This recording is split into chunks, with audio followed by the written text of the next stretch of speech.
Assalamualaikum warahmatullahi wabarakatuh.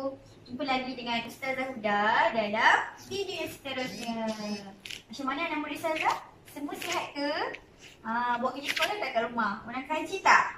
Okay, tak apa. Hari ni Ustazah nak ajar lagi satu pelajaran baru dalam bidang ibadah. Tapi sebelum tu saya nak kamu teka dulu apa saya nak ajar hari ni. Baru dah mencabar sikit kan. Kena teka dulu jadinya. Tengok ada apa kat sini. Ada apa ni? Nampak tak? Kita Ustazah pakai sekejap ya. Okay. Nampak tak Ustazah pakai apa ni? Ustazah pakai apa? Telekung.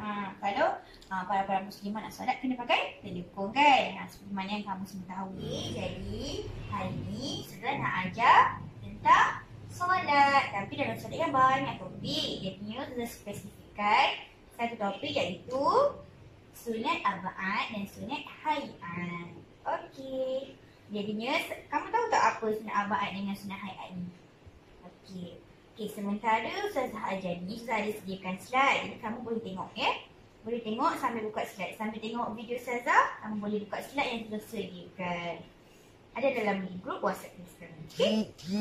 Okey. Yang pertama, apa itu sunat arba'at? Sunat arba'at ialah setiap amalan sunat yang dilakukan dalam solat sekiranya ditinggalkan maka kamu kena sujud sahwi. Saya ulang, sunat arba'at ni pengertiannya adalah setiap amalan sunat yang dituntut melakukannya dalam solat dan sekiranya ditinggalkan kamu kena sujud sahwi. Jadi kalau kamu tinggal amalan sunat dalam apa yang kita akan belajar ni, yang dinamakan sunat arba'at ni, kamu kena sujud sahwi. Sujud sahwi tu apa? Sujud sahwi tu adalah kita sujud 2 kali selepas tahiyat akhir. Dia bacaannya nanti Ustazah akan ajar. Sebabnya macam sebenarnya kamu kena ganti balik dah sebab kamu tak buat perkara-perkara sunat tu, kamu kena sujud sahwi. Sujud sahwi tu 2 kali. Okey. Seterusnya kita belajar dulu pengertian sunat hayat. Tadi sunat arba'at, sekarang kita belajar pengertian solat hayat. Okey, sunat hayat ni apa? Ialah setiap amalan sunat di dalam solat. Setiap amalan sunat di dalam solat, kan perkara-perkara sunat yang kita buat dalam solat tu, sekiranya ditinggalkan maka kamu tidak perlu sujud sahwi. Okey, kalau kamu nak tahu sunat arba'at ni ada 8 perkara, manakala sunat hayat ada berapa ya? Ada 18 perkara. Okey.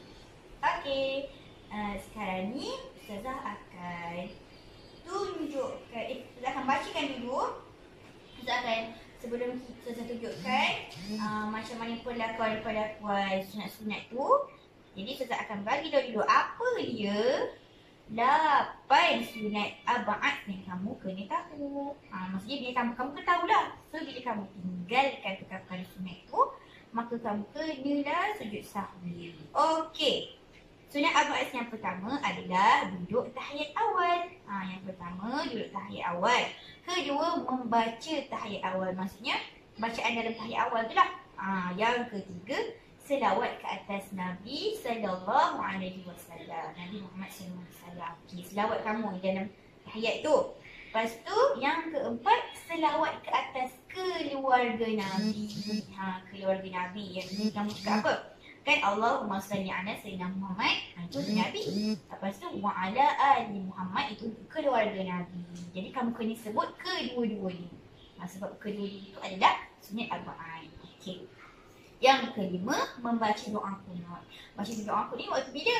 Solat zuhur ke, solat subuh ke, solat asar? Solat subuh. Yang kita solat first kali bila kita bangun tidur. Pada pukul 6 tu saja, kita solat subuh 2 rakaat. Maka kita kena baca doa kunut pada rakaat yang kedua. Okey. Dan yang keenam, berdiri semasa kunut. Yang kamu berdiri semasa kunut tu, kamu angkat tangan dan baca doa kunut. Tu. Yang kamu berdiri tu adalah yang ke-6. Yang ke-7, berselawat ke atas Nabi semasa kunut. Berselawat ke atas Nabi semasa kunut. Dan yang terakhir, berselawat ke atas keluarga Nabi Muhammad semasa kuno. Okey. Itu ada 8 perkara sembunyi. Jadi sunat abad ada 8 kamu kena ingat. Maka kalau kamu tinggalkan, kamu kena sujud sahwi. Ya, tadi Ustazah dah cerita tentang sunat abad. Okey, sekarang Ustazah nak cerita pula apa sunat hayat tu. Apa je pelakon yang dalam solat yang dikatakan sebagai sunat hayat. Okey. Sunat hayat ni Ustazah kata apa adalah apa? Setiap amalan sunat di dalam solat, tapi apabila ditinggalkan, kamu tak perlu sujud sahwi. Okey, Ustazah ulang balik. Sujud sahwi ni adalah untuk adalah 2 kali sujud selepas tahiyat akhir.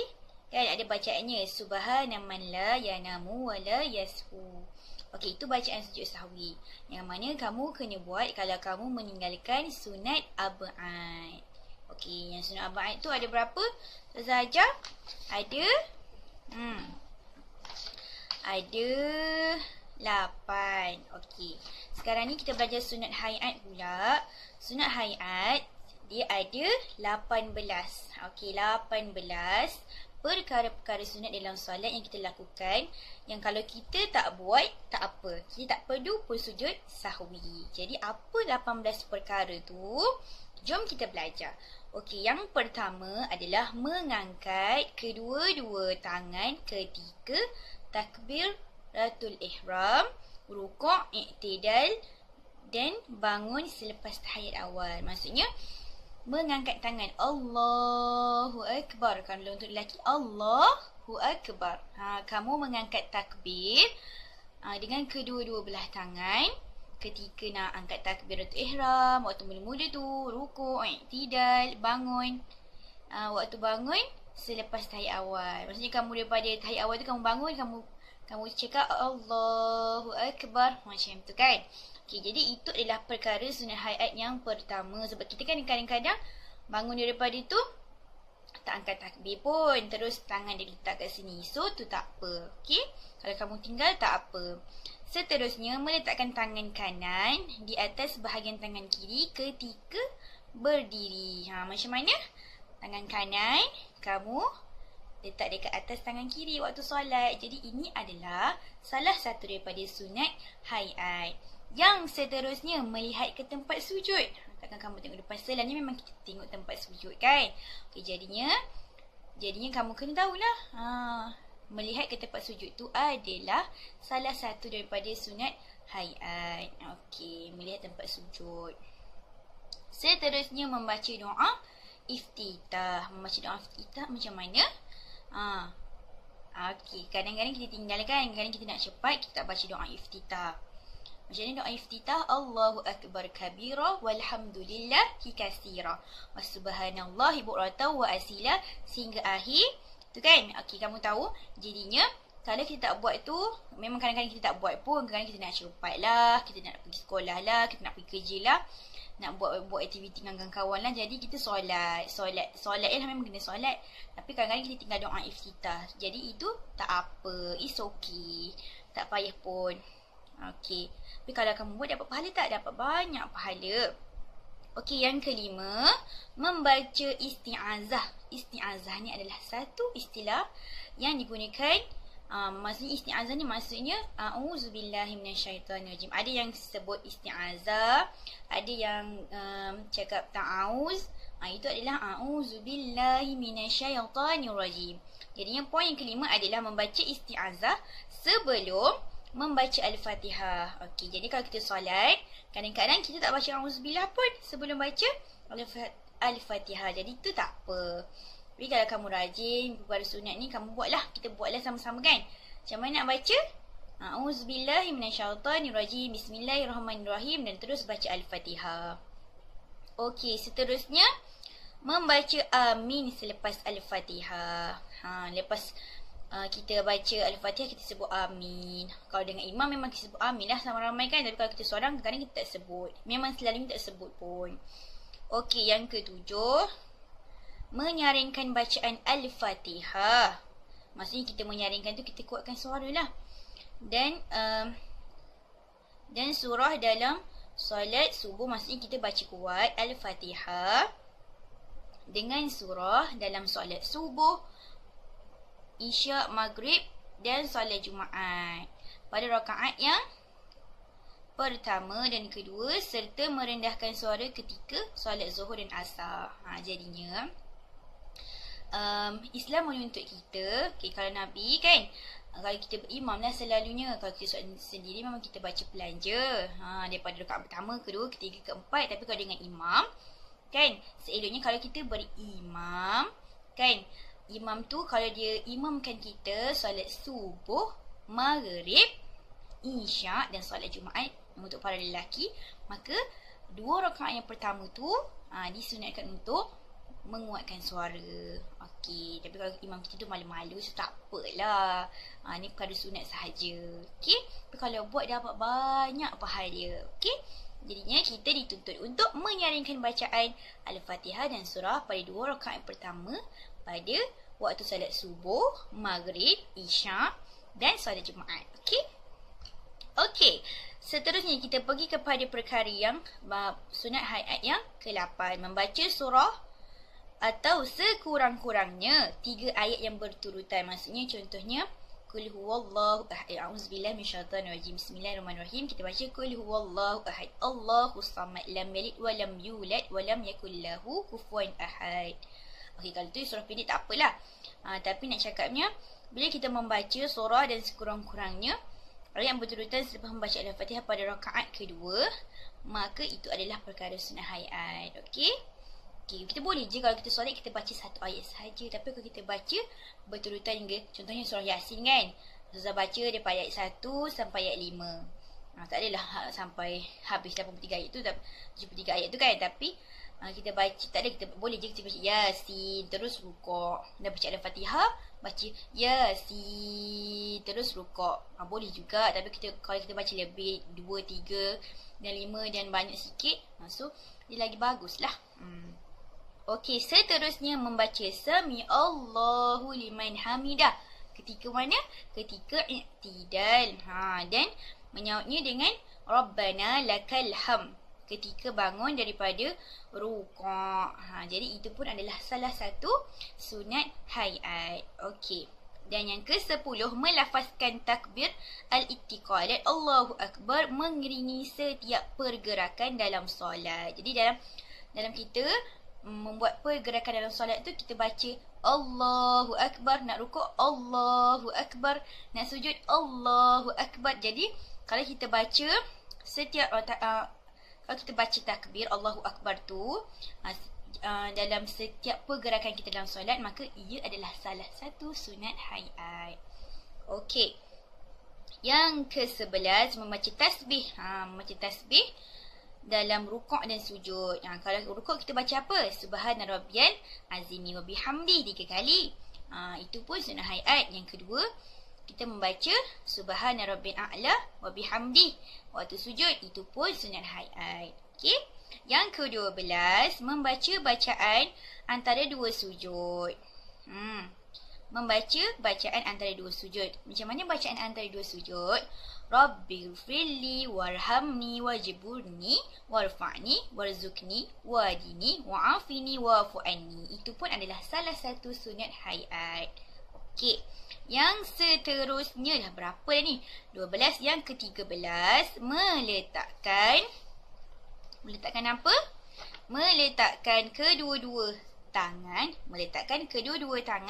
di atas peha ketika duduk membaca tahiyat awal dan tahiyat akhir.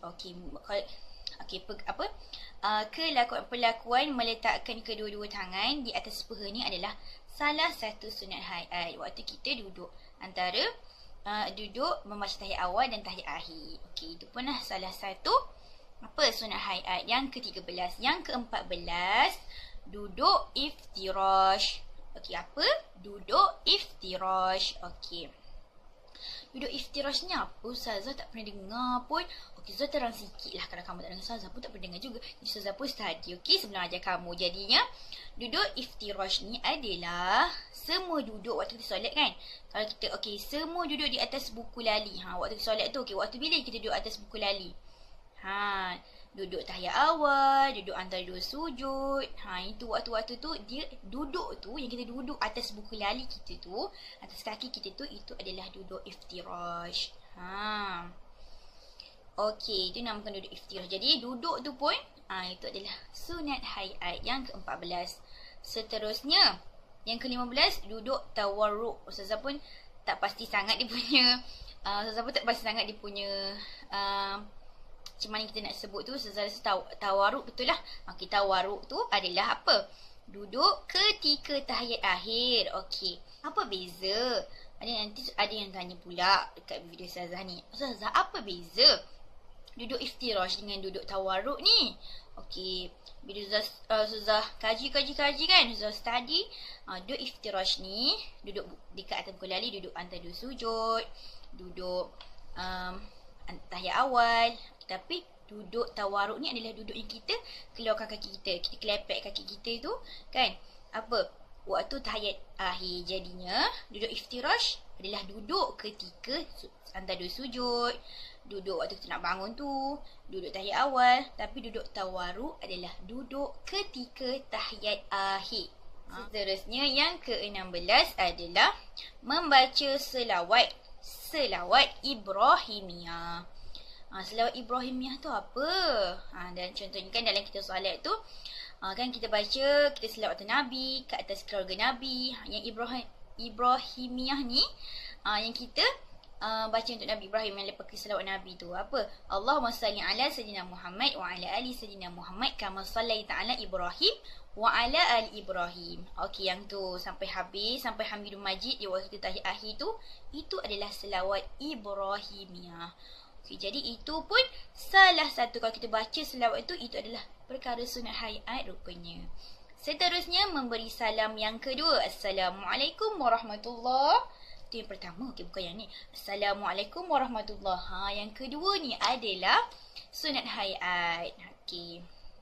Yang ke-18, berpaling ke kanan dan ke kiri ketika memberi salam. Jadi bila kita toleh kanan, toleh kiri, itu adalah sunat hayat. Okey, sebab itulah kadang-kadang kita tak salam yang kedua pun tak apa. Contohnya kita sikit perut sangat ni, kita Assalamualaikum warahmatullahi, terus pergi tandas. Tu tak apa kalau kita tak sempat nak beri salam yang kedua. Tapi kalau kita dapat buat sampai beri salam yang kedua, dapat wirid, dapat doa semua, itu yang terbaik. Kenapa kita nak solat ni? Kita kena tahu banyak benda, kita kena ada ilmu. Bukan tak boleh ikut-ikut orang sahaja. Sebabnya apa? Kita kenalah pastikan solat kita ni berkualiti. Apa yang kita buat tu kita kena ada ilmu. Semoga dia lebih berkualiti, kita faham kenapa kita kena buat macam ni, kena buat macam tu. Kita tak boleh ikut-ikut sahaja. Sebab apa ni? Sebab solat ni adalah tiang agama kita. Kalau tiang kita pun runtuh, tiang kita pun tak kuat, macam mana hidup kita, macam mana akidah kita kan. Semua tu. Jadinya kita kena settlekan apa-apa solat kena buat. Apa-apa tentang solat kena belajar. Apa-apa kita nak buat dalam dunia ni, kita kena belajar, kena ada ilmu.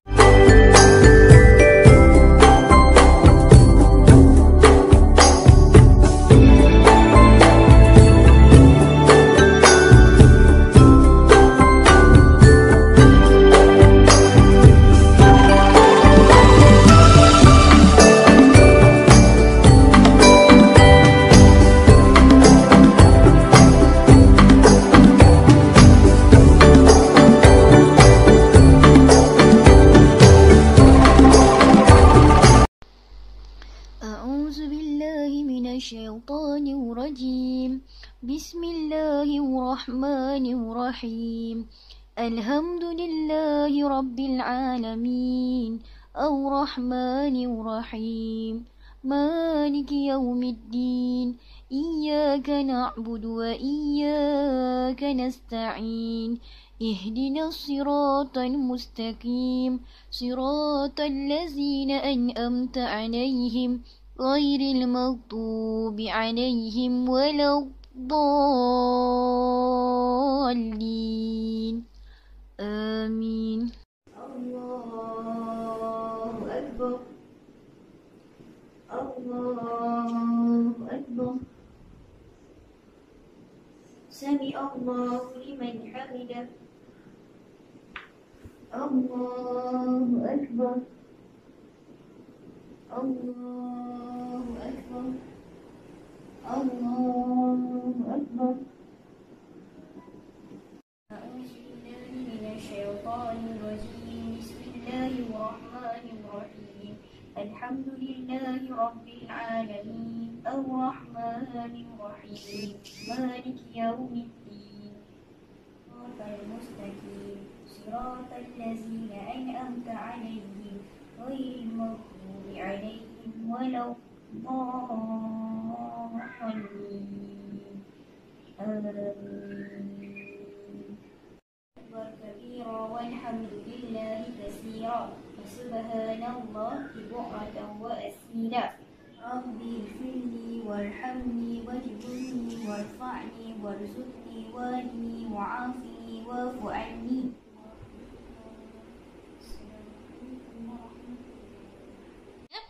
Semoga apa yang sudah terang dalam video ni memberi manfaat kepada kamu, dapat memberi lebih kefahaman kepada kamu tentang perkara-perkara sunat dalam solat. Okey. Jadinya apa yang kita dah belajar hari ni adalah apa? Sunat abaad dan sunat hayat. Okey, kita ulang kaji sikit. Sunat abaad ni adalah apa? Perkara setiap amalan sunat yang dituntut. Dituntut tu apa? Digalakkan untuk kita buat. Melakukannya untuk kita lakukan dalam solat. Dalam solat sekiranya ditinggalkan, maka disunatkan kita untuk sujud sahwi.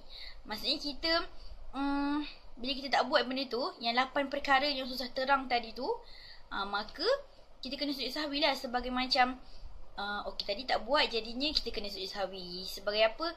Macam nak top up lah balik. Kita nak backup, bukan top up, backup balik apa yang kita dah tak buat tu.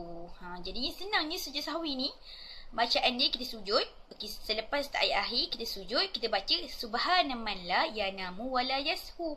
Kita naik balik, duduk antara dua sujud, kita sujud kali yang kedua, baca subhanaman la yanamu wala yashu. Baru bagi salam assalamualaikum warahmatullahi. Assalamualaikum warahmatullahi. Jadi selesailah, sebab kita tak buat sunat tu, jadi selesailah sebab kita pun dah sujud sahwi. Tapi kalau perkara-perkara 18 tu, sunat hayat tu kita tak buat, maka tak perlu pun nak sujud sahwi. So boleh je tak buat pun. Tapi kalau buat, lebih banyak pahala untuk kita. Jadi alhamdulillah, selesai pembelajaran kita hari ni. Semoga apa yang tak faham boleh tanya dekat komen kat bawah. Nanti Ustazah sediakan kuis, harap kamu semua boleh jawab. Jadinya setiap apa yang Ustazah ajar dalam 3 video ni kan, ada dalam buku teks kamu. Kamu boleh tengok video Ustazah, kamu boleh tengok buku teks, kamu boleh ulang kaji dulu dengan slide Ustazah. Okey, mana-mana pun. Ustazah harap kamu dapat jawab semua kuis yang Ustazah bagi. Tak banyak pun. Selamat berpuasa, salam Ramadan. Semoga kita berjumpa lagi di lain masa. Okey, Assalamualaikum.